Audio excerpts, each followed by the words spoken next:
नमस्कार। आज हम जिस चीज पर बात करने वाले हैं वो एक ऐसी जगह से आई है जिसके बारे में कोई सोचेगा भी नहीं। एक 9th क्लास के स्टूडेंट का प्रोजेक्ट।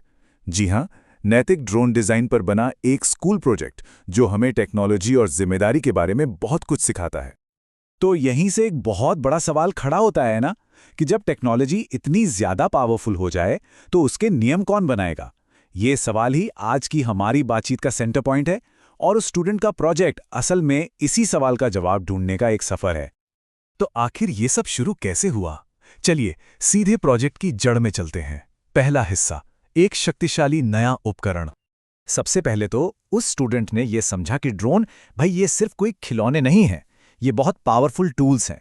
जरा सोचिए, ये निगरानी कर सकते हैं, सामान की डिलीवरी कर सकते हैं, मुश्किल जगहों के नक्शे बना सकते हैं और यहां तक कि इमरजेंसी में जान भी बचा सकते हैं। मतलब दांव पर बहुत कुछ लगा था। और बस यहीं पर उस स्टूडेंट का सबसे बड़ा आइडिया सामने आता है। उनका मानना था कि टेक्नोलॉजी की बेहिसाब ताकत को नैतिक सीमाओं में बांधना ही होगा। पूरा प्रोजेक्ट सेफ्टी, प्राइवेसी, भरोसा और जिम्मेदार फैसलों पर ही टिका था। ठीक है, तो पावर तो है, लेकिन इसके साथ एक नैतिक दुविधा भी आती है। और यही है हमारा अगला हिस्सा, वो जोखिम जो अक्सर दिखते नहीं। अब ये स्लाइड जो है ना, ये उस कश्मकश को बहुत अच्छे से दिखाती है जिसका सामना उस स्टूडेंट ने किया। मतलब एक तरफ तो इरादा बहुत नेक है, जैसे इमरजेंसी मैपिंग, लेकिन दूसरी तरफ इसी का गलत इस्तेमाल हो सकता है, जैसे किसी की निजी जासूसी करना। सुरक्षित डिलीवरी का वादा है तो बिना इजाजत डेटा जमा करने का खतरा भी है। और यहीं उस स्टूडेंट को एक बहुत बड़ी चीज रियलाइज हुई कि असली खतरा पता है क्या है? वो टेक्नोलॉजी में नहीं है, बल्कि इस बात में है कि उसकी कोई साफ सुथरी नैतिक सीमाएं ही नहीं हैं। जब लिमिट्स नहीं होती तभी रिस्क पैदा होते हैं। टेक्नोलॉजी तो अपने आप में न्यूट्रल है। तो फिर इसका हल क्या है? कैसे इस ताकत को सही दिशा दी जाए? और यहीं से इस प्रोजेक्ट का सबसे जरूरी हिस्सा शुरू होता है। पार्ट 3, नियमों के साथ डिजाइनिंग, यानी एक जिम्मेदार इनोवेशन का प्रोसेस। तो स्टूडेंट ने एक पूरा 6 स्टेप का प्रोसेस बनाया, बहुत ही सिस्टमैटिक। पहला स्टेप, टेक्नोलॉजी की पूरी ताकत को समझो।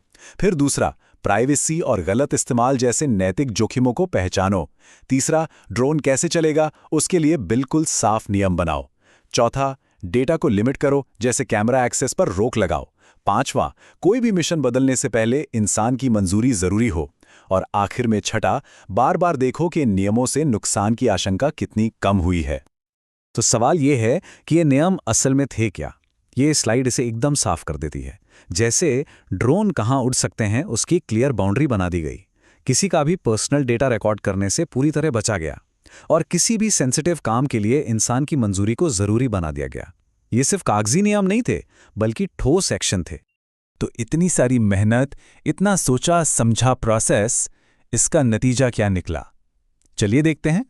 चौथा हिस्सा, जिम्मेदार नतीजा, एक नैतिक सोच का क्या फल मिला?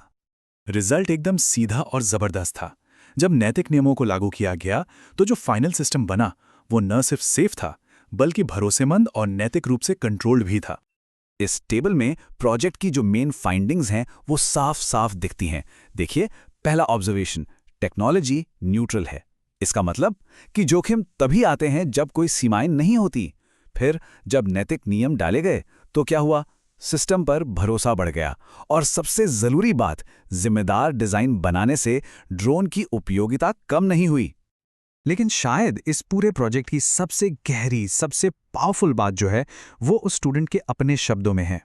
सिर्फ इसलिए कि कोई काम किया जा सकता है, जरूरी नहीं कि उसे किया जाना चाहिए।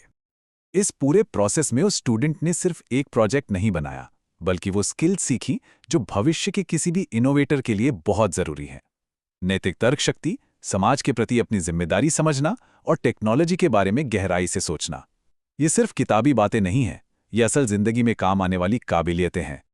तो इस पूरी कहानी का, इस पूरे विश्लेषण का निचोड़ क्या है? सबसे बड़ी सीख ये है कि नियम या सीमाएं इनोवेशन को कमजोर नहीं करती। असल में वो लोगों को और उस इनोवेशन के मकसद को बचाती हैं। ये कहानी तो एक ड्रोन की थी, पर यह हमें एक बहुत बड़े सवाल के साथ छोड़ जाती है कि जो अगला बड़ा आविष्कार होगा उसके लिए नियम क्या होंगे।